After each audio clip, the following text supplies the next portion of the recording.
So alhamdulillah mga minamahal kapatid sa Islam, at malapit na naman tayo maka out sa duty. At mashallah, napakaganda ng wasiat ni Sheikh kanina, no, sa mga gustong manood, gustong makinggan. So meron po tayong full video, no, na nakapost na sa aking Facebook. So panoorin nyo na lang para makakuha kayo ng kaalaman. Napakaganda yung kanyang topic about sa Muharram, tapos pagbibigay ng zakat. So alam naman natin na ang haligi ng Islam ay una doon yung pagsasahadatain, malawa yung kamusala, pato yung ita o zakah. So kinakailangan sa mga kapatiran natin na may mga kakayahan na pag nakanisab na yung mga kayamanan ninyo ay kinakailangan po tanggalan ng zakat. So panoorin nyo doon sa vlog natin, nakapost na sa aking Facebook, no. Alam nyo, kinakailangan natin paniwalaan para sa mga kapatid natin na mga non-Muslim, no, na kinakailangan lahat ng tao dito sa mundo ay obligado na paniwala tayo sa Allah subhanahu wa ta'ala na siya ang Rabb ng lahat. Siya ang tagapaglikha, bibigay ng biyaya, siya ang papatay sa atin, no? At sino mang tao na hindi maniwala kay Allah ay pagdating sa kabilang buhay ay kasama sa mga naligaw, no? Dahil si Allah ang tagapag likha. Siya ang lumikha dito sa kalangitan, siya ang lumikha sa kalangitan at sa kalupaan, no? Sabi ng Allah sa suratul A'raf na inna rabbakumullahu alladhi khalaqas samawati wal arda fi sittati ayyam thumma istawa 'alal arsh. Sabihin, katotohanan ng inyong Panginoon ay ang Allah na siyang lumikha sa mga kalangitan at kalupaan sa loob lamang ng 6 na araw, no? Inshallah. Kaya kapatid, sa pananampalatayang Islam o para sa mga kababayan natin na hindi pa Muslim, ay maniwala kayo na wala na tayong pwedeng sambahin maliban sa Allah. Walang karapat-dapat, walang tunay na Diyos maliban sa Allah subhanahu wa ta'ala. So yun, alhamdulillah mga kapatid, tatapos ko lang maligo at magwashing ng motor dahil napakarumi na, no. At ito yung kagandahan sa ganito kasi pwede tayo humidad. At inshallah mamaya ay matapos natin magsara ay bibiyahin na naman tayo, papagpag tayo sa Mobit. Ayan. Ay nako, natin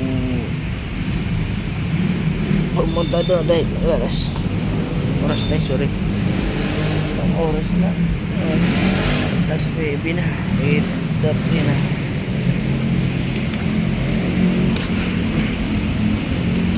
Sana hindi umulan mamaya para makabakbak tayo. Time check 8:33 ng gabi. So yan yung tinakbo na natin, no. So 1,500 ay kailangan natin mag-change change oil na naman. So yan mga kapatid, nandito tayo sa may Petron sa Quezon Ave at kailangan natin basulina dahil bakbak tayo sa biyahe mamaya. Ipopol tank natin para i-ready yung biyahe natin. Mahirap kasi yung ano bibiyahe na hindi full tank. Ayan, para tuloy-tuloy po. Full tank natin.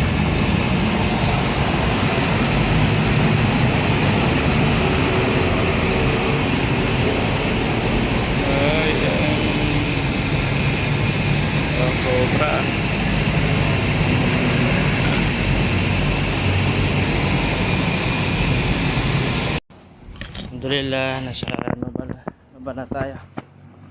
At hindi na ako kumuha ulit ng passenger dahil dito ako yung napunta sa Caloocan at nakaramdam ako ng antok. Umarahin na at garahin na para matulog. Bukas na lang tayo babawi.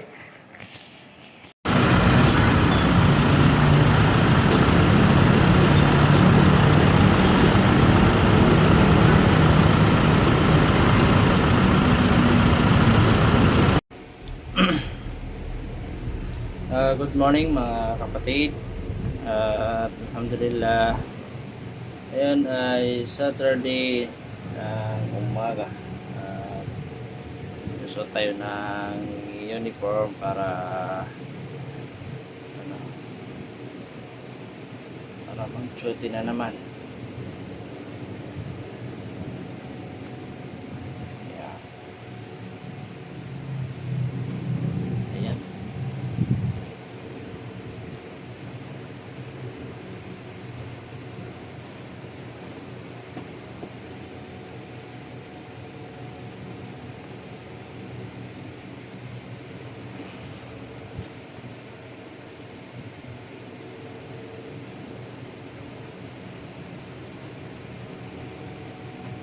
Dapat pala bago ko sinuot, nilagay ko muna yung skate.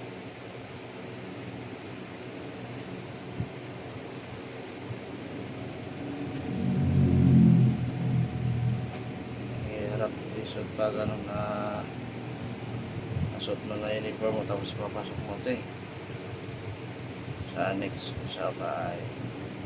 Nilagay ko muna bago suotin.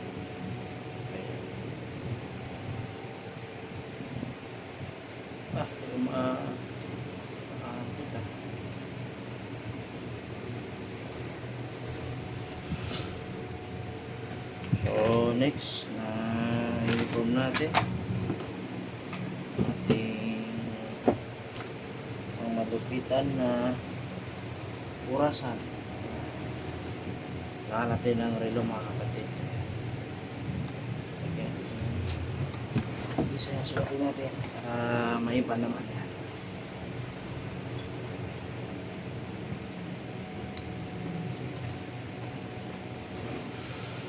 So kagabi pala, biyahe ako sa Mugpit, kaya lang dalawa na yung na-drop ko dahil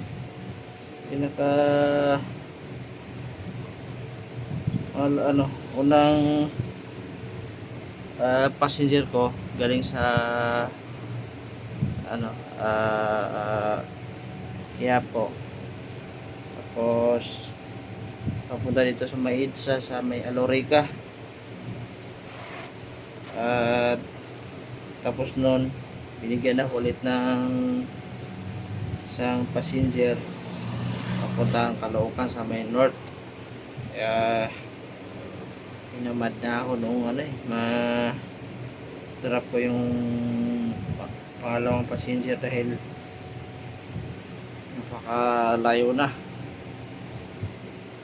Kaya dito na lang ako natulog sa Nova Liches. So yun lang mga kapatid, at nabati yung tapos ako ng posting upit natin. Good morning mga ka-59. Alhamdulillah, nasa duty na naman tayo. At dahil pasukan ng mga worker, nag-abang muna kami sa entrance para ma-assist sila, lalo na yung mga senior. So para sa mga ka-59 natin na naka-on duty sa mga oras na ito, 3535 sa 20 para 7416